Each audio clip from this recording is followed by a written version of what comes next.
name's Heidi. Today we're here at the Hilton Hotel and I'd like to introduce to you the chef of the day, Chef Frank. Hello Heidi, good Hi, to see you. It's great to see you.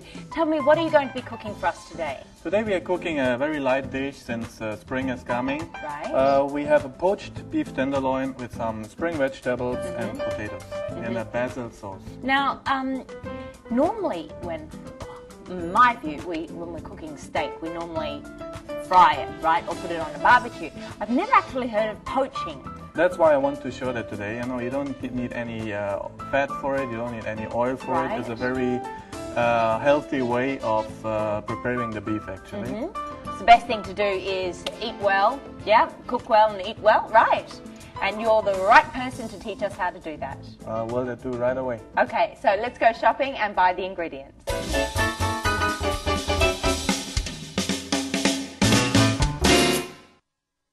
Okay, so what are we buying first today? Well, the first thing what we are looking for is our beef. Okay. Yeah. So what sort of beef then do we find? We're gonna take tenderloin for our poached tenderloin today. I think we can take this here. This is a very nice piece. Right. This is just the tip of the tenderloin, which is quite suitable for. So what part of the cow is the tenderloin? That's basically in the inside of the back, you know, it's inside. You have your back, you have the sirloin, and then the inside is the tenderloin, which is a piece probably like that. Right. We don't need a piece. Yeah, that's quite suitable. Yep. Okay, so why are we choosing this type of meat as opposed to like a steak or rump or anything like that?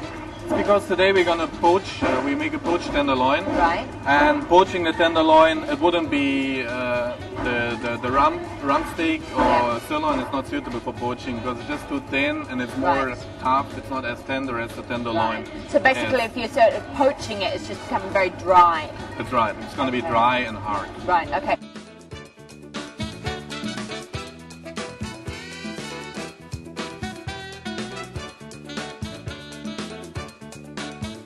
Okay, we're gonna look for some potatoes. We're gonna take the baby potatoes, the small potatoes, because I just want to cut them in half and pan fry it. Okay, so with these small potatoes, a lot of the time we don't actually peel the skin off, right? That's right. I also keep the skin on this time because they're so small, and if you would peel them, there's basically nothing left, and all the nutrients are below the skin anyway. Right, okay. So I just wash it proper, and then you cut in half, and that's it. Right. Okay, then we're looking for some zucchini. I take the yellow zucchini today because it adds a nice color to our dish. They're beautiful, and actually they're a nice variety.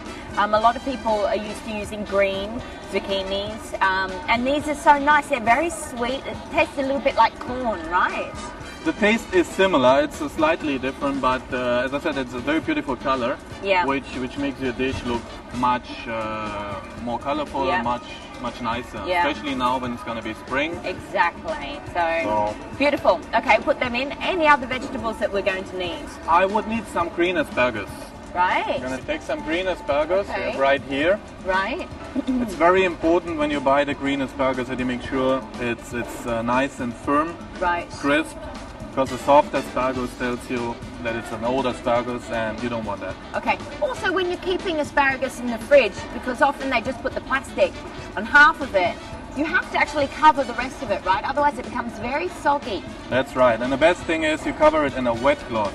A wet cloth? A wet cloth or wet paper tissue. Right. And then it keeps you for a couple of days very nice, crisp and firm. Okay, great. Let's put that in. Okay.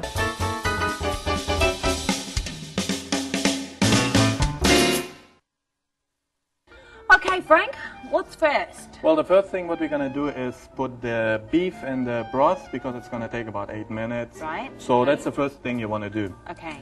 Now, we bought this big piece. Now basically we can cut the portion size you want. Right. We do it's about 180 grams. That's a big piece of steak. Well, but that's what you need for main course. Yeah, sure. I mean, it's a pretty light main course anyways, because we have just some vegetables and some potato with it. It's quite a light main course anyways. Okay. So we put some salt and some black pepper, fresh black pepper on it. I mean, is there any point doing this? I mean, when you put it into the broth, isn't it all going to be just washed off? No, still you need to flavor the meat. Okay. We put it in a broth. Right. Your broth should not be boiling, it just needs to be simmering, you know. Right, okay. And it's going to take about, well, depends how you want it. I mean, if you want it like medium, it's going to take like 6 to 8 minutes. Right.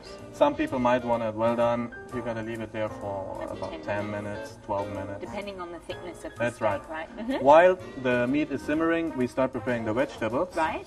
We have some zucchini, which we bought. While you're cooking that, tell me a bit about the stock. What is it, chicken or? This is a beef stock. A beef stock. Yes. Okay. Which obviously we cook fresh in hotel, but you at home you can buy as well, like an instant powder, which you can find in the supermarket. Yeah. Yes. Now, obviously, cooking with chicken stock would be a little strange, right? But if you don't find the beef, you can use chicken stock. You can also it's not really, it's not the same, but you can use it. Right. Okay. I'm just going to turn this on. That onto a high heat. No, medium. Medium also. What we're gonna do, we use the zucchini raw, which is pan fried. And then we have the blanched asparagus and the baby carrots, which we also blanched. Yeah. Blanch means you just cook them in salt water for like 3-4 minutes. Put them in ice water to stop the cooking process. Right. Okay. So basically, but blanching it when you're cooking it, it doesn't cook all the way through, does it? No, you don't want to cook it all the way through. Right. It's just basically sort of makes it a little bit softer than That's crisp. right. That's right. Okay. And so these potatoes, and as we were saying, we've left the skin on the potato, which makes it a little bit more unusual. That's right. Obviously, if you're going to do that, you are going to need to clean the potato very well. They have to be very well washed. Yeah. Even you can brush them with a scour. Yep. Okay. Yeah. So what we do is we just add the zucchini with the potatoes together.